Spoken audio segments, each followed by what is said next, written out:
Hello everyone, welcome back to మీ Maheshwari delights. ఈరోజు మన వీడియోలో నోరూరించే రెసిపీ వచ్చేసి పానీపూరి అనగానే చిన్నవాళ్ళ నుంచి పెద్దవాళ్ళ వరకు ఇంట్రెస్ట్ చూపిస్తారు. ఈవినింగ్ అయితే చాలు పానీపూరి కోసం వెయిట్ చేస్తారు. కానీ బయట వాళ్ళు ఎలా పడితే అలా చేస్తారు, నీట్గా చేయరు. బయట ఉన్న డస్ట్ పార్టికల్స్ అవి కూడా పడుతూ ఉంటాయి. సో ఆ భయం లేకుండా మన చేతితో మనం ఇంట్లోనే ప్రిపేర్ చేసుకుందాం. సో లేట్ చేయకుండా ఎలా ప్రిపేర్ చేసుకోవాలో చూసేయండి.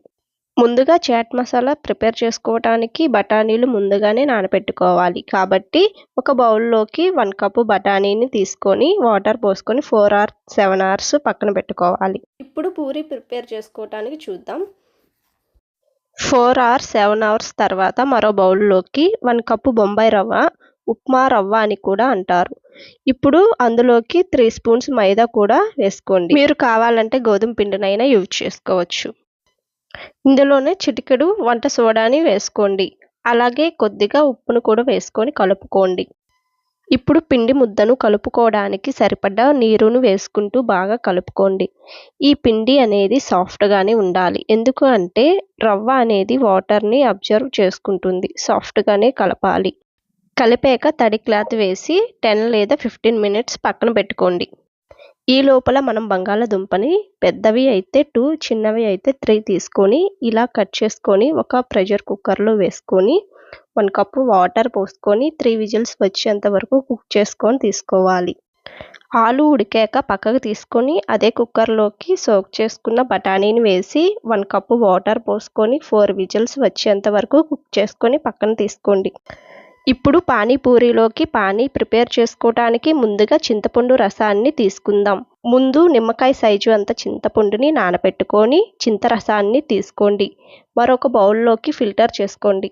వాటర్ యాడ్ చేసుకుంటూ మ్యాష్ చేసుకొని తీసుకోండి. అప్పుడే చింతపండులో ఉన్న పులుపు మొత్తం వస్తుంది. ఇప్పుడు ఈ చింతరసాన్ని పక్కన పెట్టండి. ఒక మిక్సీ గిన్నెను తీసుకోండి. ఇందులోకి ఒక చిన్న కట్ట కొత్తిమీరను శుభ్రంగా వాష్ చేసుకొని వేసుకోండి. ఒక గుప్పెడు పుదీనాను కూడా కడిగి వేసుకోండి. 3 లేదా 2 పచ్చిమిర్చిని కూడా వేసుకోండి. ఒక ఇంచు అల్లం ముక్కను కూడా వేసుకోండి. రుచికి సరిపడ్డ ఉప్పుని వేసుకొని అరచెక్క నిమ్మరసాన్ని పిండుకోండి. ఇప్పుడు వీటిని గ్రైండ్ చేసుకోండి. అందులోకి 1 గ్లాస్ ఆఫ్ వాటర్ యాడ్ చేసుకోండి. మరో బౌల్లోకి స్ట్రైనర్తో ఫిల్టర్ చేసుకోండి. ఇప్పుడు మనం ముందుగా ప్రిపేర్ చేసుకున్న చింతరసాన్ని కూడా యాడ్ చేసుకోండి. ఇప్పుడు 1 టేబుల్ స్పూన్ చాట్ మసాలా, అర టీ స్పూన్ ఫ్రై చేసుకుని గ్రైండ్ చేసుకున్న జీలకర్ర పౌడర్, అర టేబుల్ స్పూన్ ధనియా పౌడర్, స్పైసీనెస్కి తగ్గట్టు చిల్లీ పౌడర్, స్పైసెస్ మొత్తం ఒకసారి కలుపుకొని టేస్ట్ చూసుకొని చాలకపోతే అడ్జస్ట్ చేసుకోండి. నాకు స్పైసెస్ మొత్తం కరెక్ట్గా సరిపోయినాయి. అంతేనండి, పానీ రెడీ. ఇప్పుడు నెక్స్ట్ మనం పానీపూరిలోకి చాట్ మసాలాని ప్రిపేర్ చేసుకుందాం. మరొక బౌల్లోకి కుక్ చేసుకున్న 3 బంగాళదుంపలని మ్యాష్ చేసుకుంటూ వేసుకోండి. అందులోకే కుక్ చేసుకున్న బఠానీని కూడా యాడ్ చేసుకోండి. కొంచెం కొత్తిమీర తరుగుని సన్నగా కట్ చేసుకున్న ఆనియన్స్ని మ్యాష్ చేసుకుంటూ వేసుకోండి.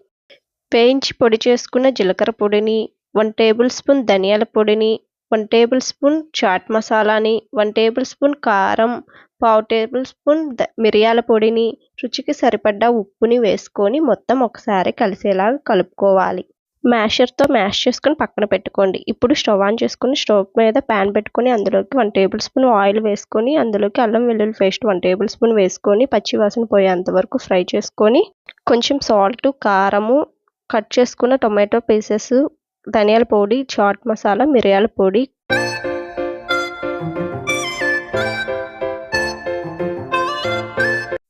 ముందుగా ప్రిపేర్ చేసుకున్న ఆలు చాట్ని యాడ్ చేసుకుంటూ కుక్ చేసుకోవాలి. గ్లాస్ ఆఫ్ వాటర్ పోసుకొని స్టవ్ లో ఫ్లేమ్లో పెట్టుకొని కుక్ చేసుకోవాలి. ప్రిపేర్ చేసుకున్న పానీలో నుంచి కొంచెం పానీని యాడ్ చేసుకోండి. చాట్ మసాలాకి మంచి టేస్ట్ అయితే వస్తుంది.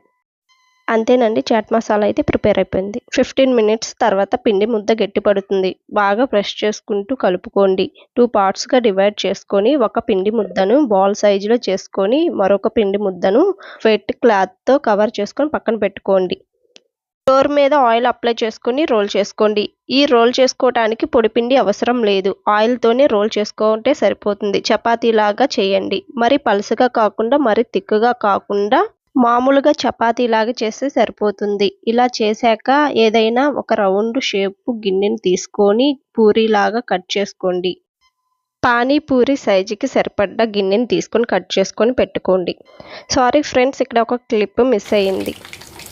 డీప్ ఫ్రై చేసుకున్న ఆయిల్లో పూరి వేసుకొని బోత్ సైడ్స్ గోల్డెన్ కలర్ వచ్చేలాగా ఫ్రై చేసుకొని తీసుకుంటే సర్వ్ చేసుకుంటే సరిపోతుంది. అంతే అండి, మన పూరి కూడా రెడీ అయిపోయింది. ఈవినింగ్ స్నాక్ ఐటమ్గా భలే ఉంటుంది కదా. ఈ పానీపూరిని మీరు కూడా ఒకసారి ట్రై చేసి మీ ఫీడ్బ్యాక్ అనేది నాకు కామెంట్లో షేర్ చేసుకోండి. మీ ఫ్రెండ్స్కి, ఫ్యామిలీ మెంబర్స్కి నా వీడియోని షేర్ చేయండి. బై ద వే సబ్స్క్రైబ్ చేసుకోవడం మర్చిపోకండి, లైక్ చేయండి. ఇంకొక మంచి రెసిపీతో మళ్ళీ కలుద్దాం. Thank you for watching. Bye friends.